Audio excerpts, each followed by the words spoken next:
So as you guys know, the Trump administration has been randomly killing a bunch of people in the Caribbean and the Pacific that they claim to be drug traffickers with very little or no evidence. We now have new reporting about the first of those attacks. I don't know if you guys remember the details. That particular boat had 11 people on board. Part of what made it very suspicious, because normally drug traffickers wouldn't have actually that number of people on the boat because they would want to have more space for drugs on the boat. In any case, the reporting indicates that Pete Hegseth himself gave the order to, quote, kill them all.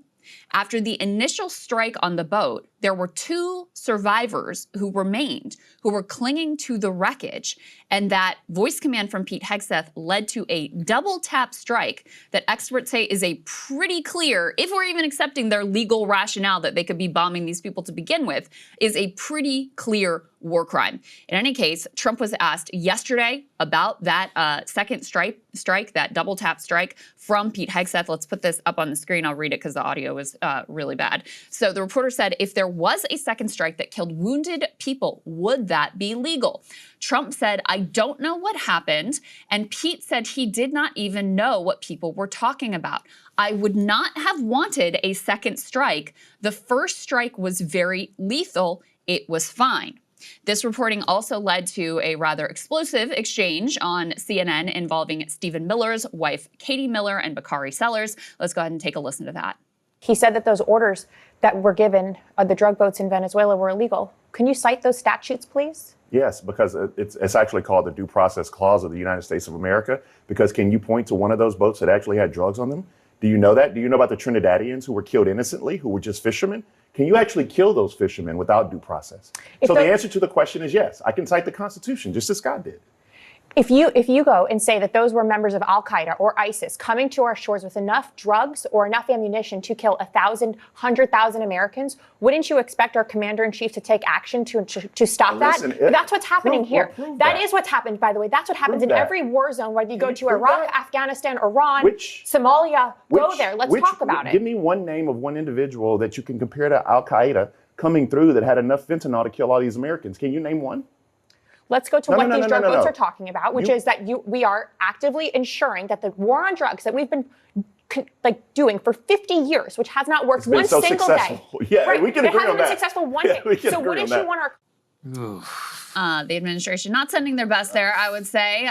Let's go ahead and put this reporting actually up on the screen so I can read you some of the details here. Hegseth order on first Caribbean boat strike, officials say kill them all.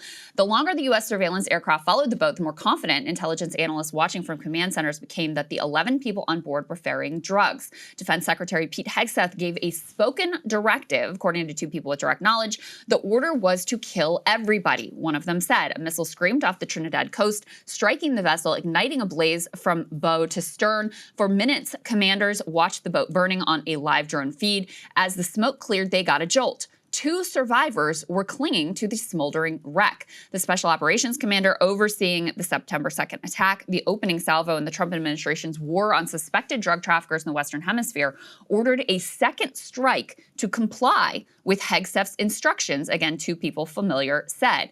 The 2 men were blown apart in the water. Hegseth's order, which has not previously been reported, adds another dimension to the campaign against suspected drug traffickers. Some current and former U.S. officials and law of war experts have said the Pentagon's lethal campaign, which has killed more than 80 people to date, is unlawful and may expose those most directly involved to future prosecution. They go on with a quote from Seth Moulton here, actually. They say the idea that wreckage from one small boat in a vast ocean is a hazard to marine traffic is patently absurd, because that was the justification that they used, that they were like clearing the way for marine traffic, and killing survivors is blatantly illegal. He went on to say, mark my words, it may take some time, but Americans will be prosecuted for this either as a war crime or outright murder. And so, there have been, Saagar, since then, of course, we've had, I don't know how many boat strikes at this point. Over 80 people have been killed at this point. We had another instance where there were survivors of the strike. Instead of doing the second strike, they actually repatriated those survivors to their countries, which again raises a lot of questions over whether these are really drug traffickers, because if they are, what you do is you get them, and you take them to the US and you try them in court here. That is normally the process that is supposed to be followed. But this is almost like a textbook example of a war crime to do a second strike on wounded survivors who now pose zero risk, even if you take it face value that these are drug traffickers. And we've already talked about how the justification for this is, insane to begin with. So what you're really talking about here is just outright murder ordered by the Secretary of War, Pete Hegseth. Well, what's important to note is a couple of things. Number one of the reasons that this has burst into the air is about Hegseth's non-denial. Is he explicitly has not denied it. What this also kind of gets to, and in my opinion, what this is a good segue because we're about to cover the Afghan thing.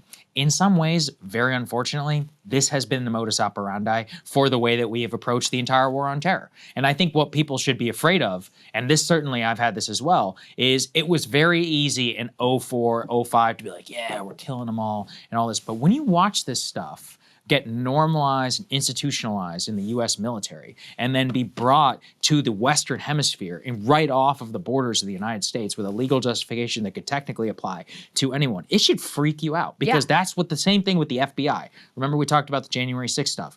There's really nothing different from the way that the FBI was goading the Gretchen Whitmer kidnapping situation or the January 6th stuff from the way they approach the war on terror. That's how they do business. They infiltrate groups and basically encourage people. Here is the same thing. This was a very common, look, yes, technically they would say capture, kill. They would basically write the rules of engagement, which made it so that it was like, kill them all. And if anything, Hegseth's just an idiot for explicitly saying the quiet part out loud in this particular case. But what it means is that the Southcom commanders and others, they did not have the way that, the legal justifications for the wars in Afghanistan and Iraq. Here, they're operating explicitly under so-called anti-narco trafficking laws. And even with this designation of narco trafficking as terrorists, the legal justification around that is almost certainly what led to that Southcom commander resigning. Remember, we covered this. At the time. We were like, hey, this is a big deal. The fact that he just resigned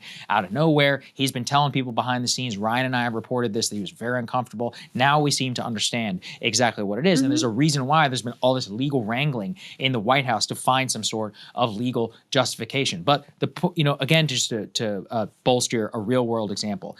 If you remember the Captain Phillips raid and one of the pirates was brought on board the U.S. Navy ship, he was arrested, actually, and brought back to the homeland. He's in federal prison today. We prosecuted him under federal anti-pirate. He was like the first person in like 200 years to be convicted of piracy. But the point is, around these drug traffickers, if you repatriate them to your own country, then what case can you possibly make that this is actual drug trafficking? And even the designation of the so-called narco terrorists, this is about importing the war on terror, not just to the Western Hemisphere, but closer to the United States than ever before. And I think that's what's really terrifying about the situation. Because SEAL Team 6 was involved here. Look, I'm not putting them down. Like, at the end of the day, like, they are the one. At the end of the day, like, their culture of the entire GWAT and everything was shaped around these types of operations. And the Pentagon, in the Pentagon, the leaders and others, they've normalized this. I mean, if you think about all the kill operations that we've done over the last 20 years, we've basically trained them and created the entire organization to be focused on this one thing. It's really about the Pentagon opening up this can of worms, putting a lot of them in danger, legally. Yeah, that's right. But not just legally, but you're making them a target of investigation, their commanders and others. If anything, it would be a genuine case of like, yeah, maybe they should have raised a concern or whatever. But you got the Secretary of Defense and others saying, no, this is the explicit direction of the President of the United States. Yeah.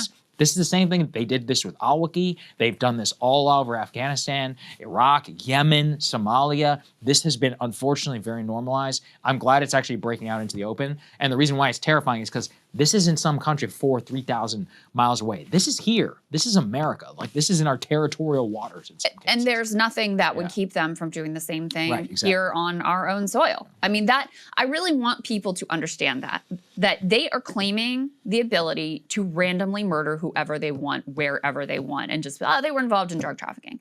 Like, that's what they are actually claiming here. And, I think that is really horrifying. I mean, they are saying there are no limits, zero limits on what we can do, on the violent murder that we can commit if we just say, oh, it was a drug trafficker. And we know from reporting, there's actually going to be a lawsuit. We know from reporting that some of the people that they killed are alleged to have just been innocent fishermen. And as Ryan has pointed out, even if you accept, I mean, I think that some of these boats probably did have drugs on board them. You're not getting the, Juan Orlando Hernandez, this is one example. You're not getting the kingpins here. You're getting some low level, yes, probably fisherman was paid or threatened or whatever to carry this shipment of drugs.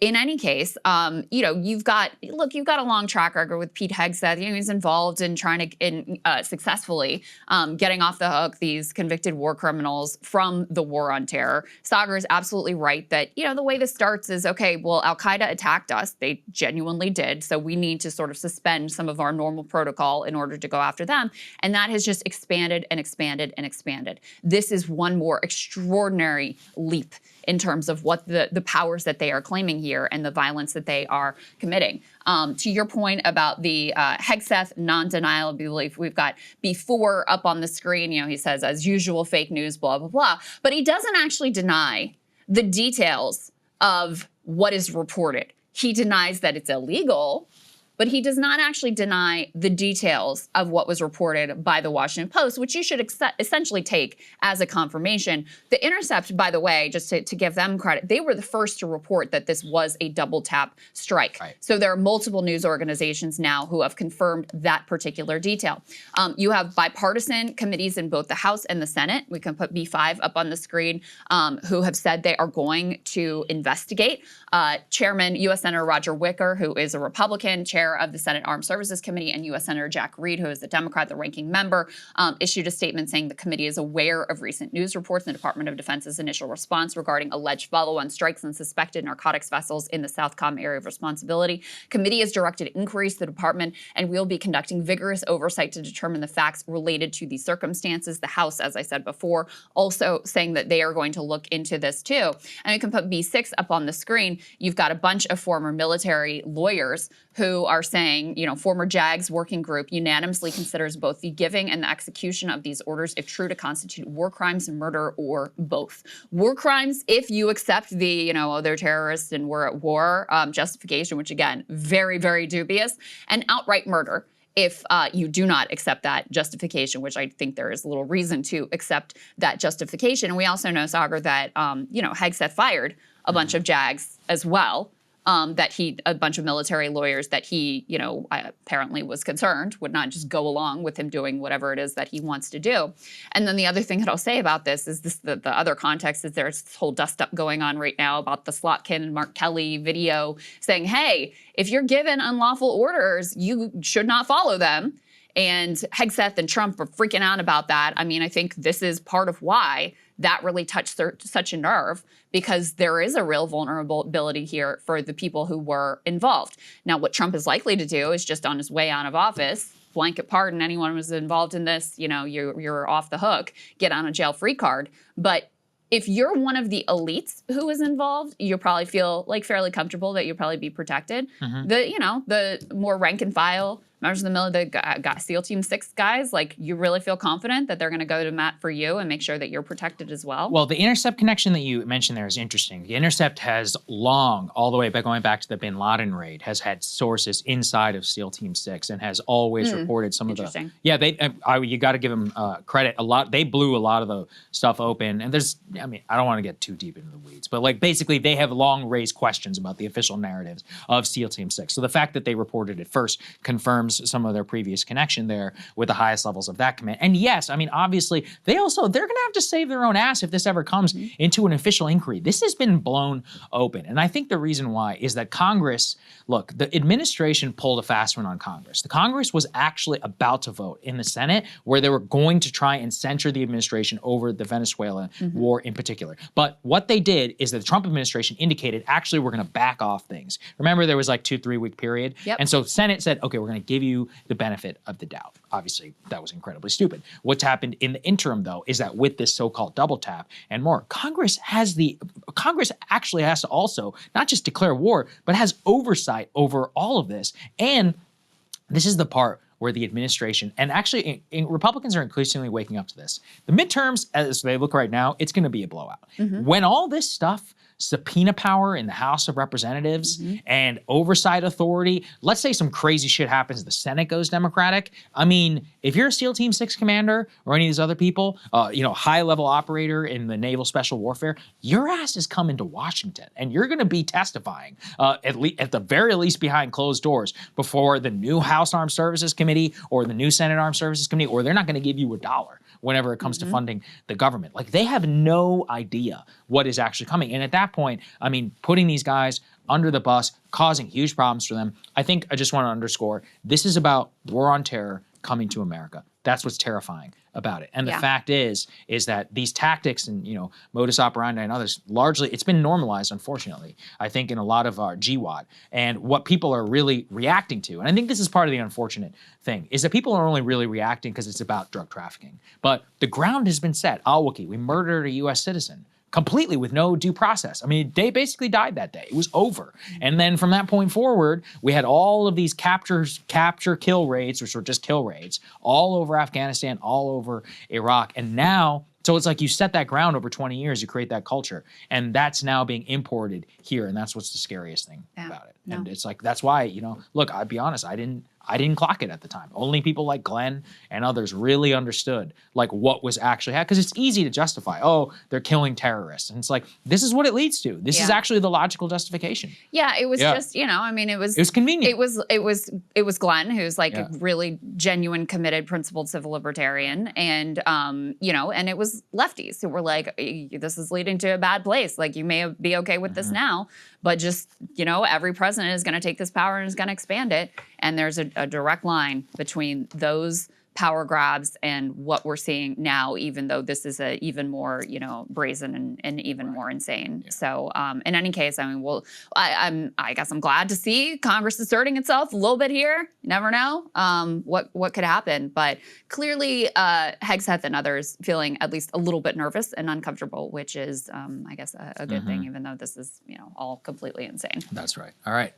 Okay, let's get to data centers. Hey, if you like that video, hit the like button or leave a comment below. It really helps get the show to more people. And if you'd like to get the full show ad-free and in your inbox every morning, you can sign up at breakingpoints.com. That's right. Get the full show, help support the future of independent media at breakingpoints.com.